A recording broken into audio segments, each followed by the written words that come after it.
Damai sejahtera Allah yang melampaui segala akal akan memelihara hati dan pikiranmu di dalam Kristus Yesus Tuhan kita. Amin. Selamat Advent. Bapak, Ibu, dan saudara-saudara, kini kita telah sampai pada Minggu Advent keempat. Itu berarti waktu penantian kita sudah hampir penuh dan kita akan menyambut masa raya Natal. Dan kita pantas untuk semakin bersukacita dan semakin berbahagia. Oleh karena itu kita akan diajak mendengarkan firman Tuhan dari kitab Yesaya pasal 7 ayat 10 dan diakhiri di ayat 16. Demikianlah firman Tuhan di tengah-tengah kita. Tuhan melanjutkan firman-Nya kepada Ahaz, katanya, "Mintalah suatu pertanda dari Tuhan Allahmu, biarlah itu sesuatu dari dunia orang mati yang paling bawah, atau sesuatu dari tempat tertinggi yang di atas." Tetapi Ahaz menjawab, "Aku tidak mau meminta, aku tidak mau mencobai Tuhan." Lalu berkatalah Nabi Yesaya, "Baiklah, dengarkan, hai keluarga Daud. Belum cukupkah kamu melelahkan orang, sehingga kamu melelahkan Allahku juga? Sebab itu Tuhan sendirilah yang akan memberikan kepadamu suatu pertanda. Sesungguhnya seorang perempuan muda mengandung dan akan melahirkan seorang anak laki-laki, dan ia akan menamakan dia Immanuel. Ia akan makan dadih dan madu sampai ia tahu menolak yang jahat dan memilih yang baik. Sebab sebelum anak itu tahu menolak yang jahat dan memilih yang baik, maka negeri yang kedua rajanya engkau takuti akan ditinggalkan kosong." Sampai di sana pembacaan firman Tuhan. Syukur kepada Allah. Bapak, Ibu, dan saudara-saudara yang dikasihi Kristus, dan juga saudara-saudara dan Bapak Ibu di rumah masing-masing, apa yang mulai tergerus atau hilang secara perlahan dari spiritualitas kita? Kalau saya mengatakan kesabaran dan ketabahan, itu mulai tergerus dari spiritualitas kita. Hal ini tidak lain karena dipengaruhi oleh banyak faktor. Bisa saja karena kepanikan kita, kegamangan kita menghadapi segala sesuatu. Bisa juga karena keinginan dan tuntutan kita yang sangat besar dan harus dipenuhi. Bisa juga karena roh zaman ini yang dikenal dengan exponential growth atau pertumbuhan secara eksponen di revolusi industri 4.0 ini. Jadi kita dipaksa untuk bertumbuh secara eksponen. Eksponen berarti berpangkat, pengukuran pangkat. Misalnya kita ada 2 bilangan jadi 4 jadi 16. Kita dipaksa seperti itu untuk berkembang mengikuti zaman ini.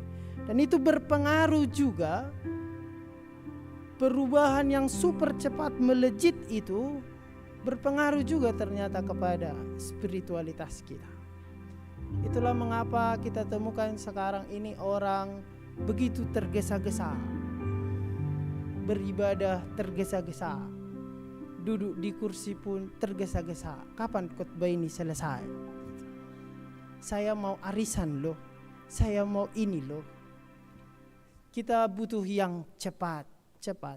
Spiritualitas kita pun ingin semuanya cepat. Dan juga pertumbuhan yang eksponen itu juga mempengaruhi tindakan kita, cara kita mengambil keputusan. Dan bahkan juga mungkin cara kita beriman. Kita tidak sabar lagi dalam penantian. Itulah mengapa kalau sudah masuk bulan 12, semua gereja terburu-buru merayakan Natal. Natal ini, Natal on, Natal on, doh lenak kana asing. Tidak ada yang salah. Tetapi sebenarnya yang kita tuju itu apa? Itu yang paling penting, itu yang paling mendasar.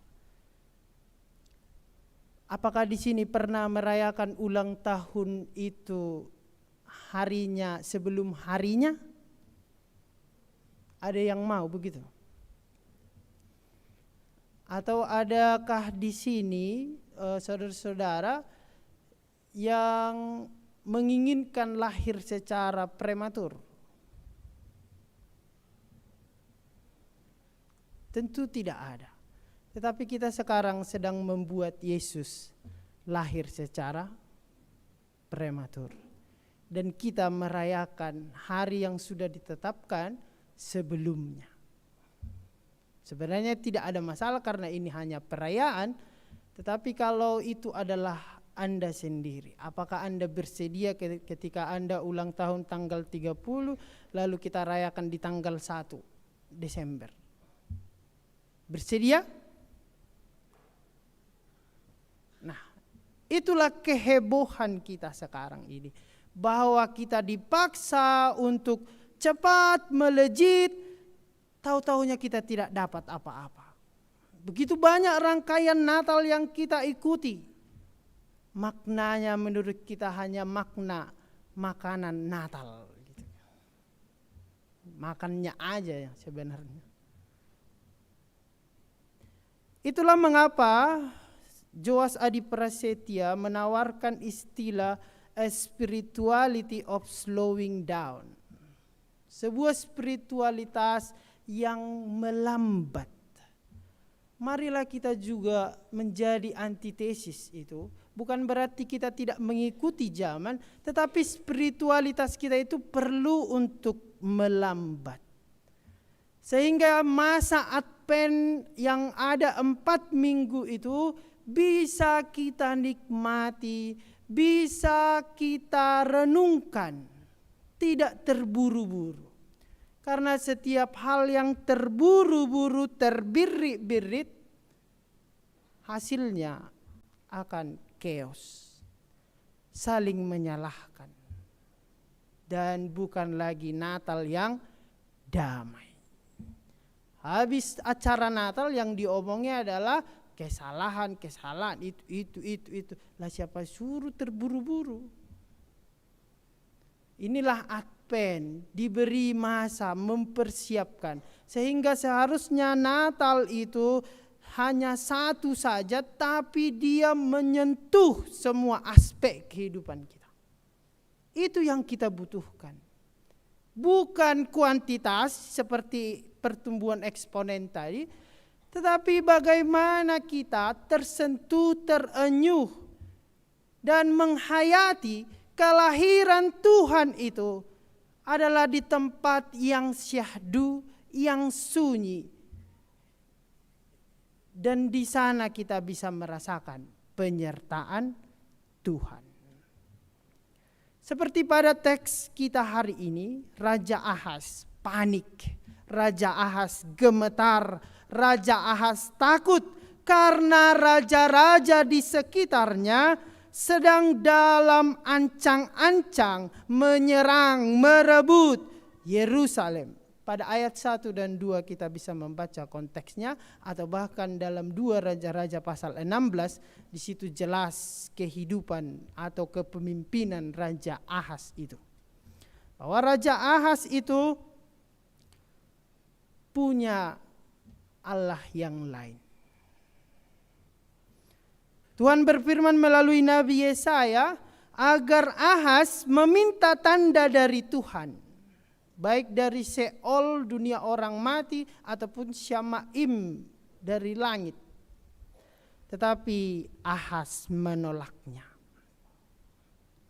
Ahaz menolaknya mungkin karena terlalu lama. Situasi ini sudah genting. Lagi pula gak bakal sesuai kok sama yang kuinginkan. Lalu ngapain aku minta tanda dari Tuhan?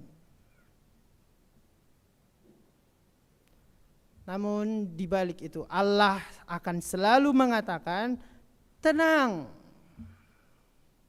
sabar. Tetapi Ahaz sudah bergejolak. Dia berdalih, aku tidak mau meminta, aku tak mau mencobai Tuhan. Dia berdalih seperti itu, bahwa dia tidak mencobai Tuhan. Terkesan baik namun mencemaskan pernyataan dari Ahaz ini.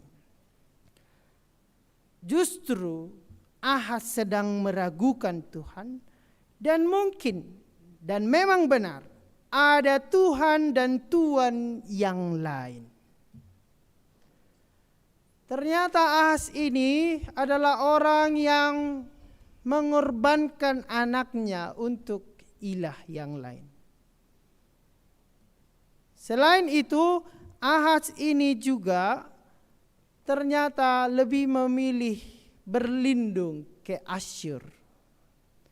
Lalu dia mempersembahkan segala sesuatu, emas dan bahkan kekayaan kepada Asyur untuk melindunginya. Dia tidak lagi mengharapkan pertolongan dari Tuhan. Begitulah cara dia menghadapi masalah.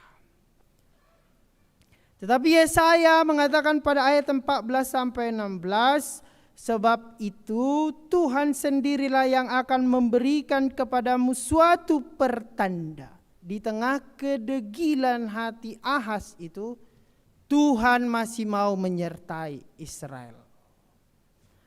Tuhan masih mengatakan, sesungguhnya seorang perempuan muda mengandung dan akan melahirkan seorang anak laki-laki, dan ia akan menamakan dia Immanuel.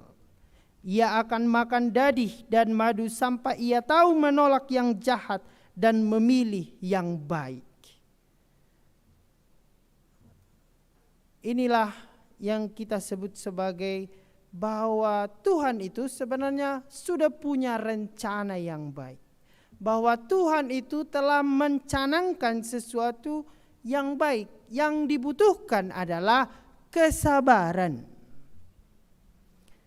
Dan Immanuel itu Tuhan beserta kita. Artinya Tuhan itu tidak pernah meninggalkan Israel itu sendiri. Tuhan bersama-sama dengan mereka. Dan Immanuel yang lahir itu akan memakan dadi dan susu atau susu kental dan madu. Dadi itu susu yang sangat kental dan madu. Artinya adalah sebuah zaman di mana anak lahir sudah memakan susu kental dan namanya madu adalah kemakmuran sedang terjadi di situ. Kalau di zaman opung kita mungkin atau opungku, kalau bayi lahir minum apa nyamang inang? Purik. Sekarang karena kedatangan rice cooker, magicom dan sebagainya, purik menjadi hilang. Sebentar lagi dalam kamus bahasa Batak, purik itu sendiri pun akan hilang. Apa itu purik? Tidak tahu lagi. Banyak lagi hal yang lain, adalu misalnya. Mungkin akan hilang juga dalam kamus Batak. Karena tidak ada lagi yang meduda pakai adalu. Kalau kehidupannya susah mungkin akan digambarkan juga dengan makan boras jagung. Di botohamu dapat boras jagung. Apa holam begi-begi nama. Jadi campur ma boras jagungnya. asa gudang alangon dinna. Tetapi ini anak itu sudah makan dadi, susu yang sangat kental, bisa susu sapi atau susu yang lain, dan madu. Sebuah janji kemakmuran, sebuah janji pemulihan. Lalu apakah Ahaz percaya pada proses itu? Tidak, itu terlalu lama. Kita mau yang cepat. Itu terlalu lama. Kapan saya akan menantikan itu? Dan itu tidak masuk akal bagi dia. Oleh karena itu Bapak Ibu dan saudara-saudara, dalam beriman ini yang kita perlukan adalah punya sikap kesabaran dan ketabahan. Hati-hati dalam membuat sebuah keputusan di waktu yang genting. Hati-hati juga memutuskan segala sesuatu ketika keadaan Anda sendiri pun sedang tidak baik. Itu hanya akan menimbulkan masalah yang baru. Itulah mengapa kita juga perlu untuk berserah kepada Tuhan, seperti yang sudah disuarakan oleh Yesaya kepada Ahaz, Raja Ahaz. Tetapi dia tidak mau mendengarkan. Dalam beriman kita tidak perlu terburu-buru. Kita perlu melatih kesabaran dan ketabahan. Betul bahwa kita tidak tahu kemana Tuhan akan membawa kita, tetapi Tuhan jelas tahu membawa kita kemana. Kita memang tidak tahu Tuhan akan membawa kita kemana, tetapi Tuhan sangat jelas tahu kita akan dibawa kemana. Kalau prinsip kita sudah seperti itu, maka kita akan menjalani hidup lebih nikmat. Bukan berarti jadi bermalas-malasan, bersantai-santai, tetapi lebih menghayati penyertaan Tuhan di dalam kehidupan kita. Kalau kita katakan Tuhan beserta kita, tetapi justru kita tidak pernah merasakan penyertaan itu karena kita terlalu cepat, kita terlalu terburu-buru, tidak ada arti kata itu. Dalam Lukas 13 ayat 34 dikatakan, Yerusalem, Yerusalem, engkau yang membunuh nabi-nabi dan melempari dengan batu orang-orang yang diutus kepadamu. Berkali-kali aku rindu mengumpulkan anak-anakmu sama seperti induk ayam mengumpulkan anak-anaknya di bawah sayapnya, tetapi tidak mau. Jadi Allah itu selalu mencari kita, selalu memberi perlindungan kepada kita karena Dia beserta kita. Tetapi terkadang kita mau keluar dari lindungannya. Jika kita terlalu cepat, maka akan banyak hal yang terlewat. Saya punya pertanyaan kepada Bapak Ibu dan saudara-saudara, mana yang akan Bapak Ibu dan saudara-saudara pilih? Anda sekarang sedang berjalan dengan sangat cepat, kecepatan cahaya, dan berjumpa dengan Tuhan, atau Anda akan memilih jalan yang berlekuk-lekuk, jalan yang tidak lurus, penuh tikungan, tetapi Anda bersama-sama dengan Tuhan? Mana yang akan Anda pilih? Secepatnya menuju Tuhan atau berjalan perlahan-lahan lambat tapi beserta Tuhan?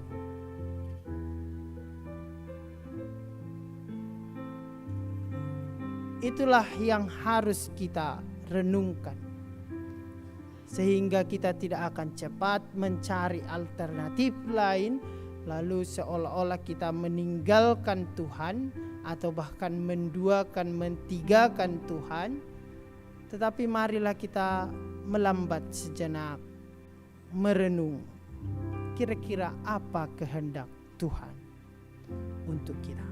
Dan segala keputusan yang kita ambil, baiklah adalah secara perenungan kita, pergumulan kita dengan Tuhan. Immanuel, Tuhan beserta kita. Amin.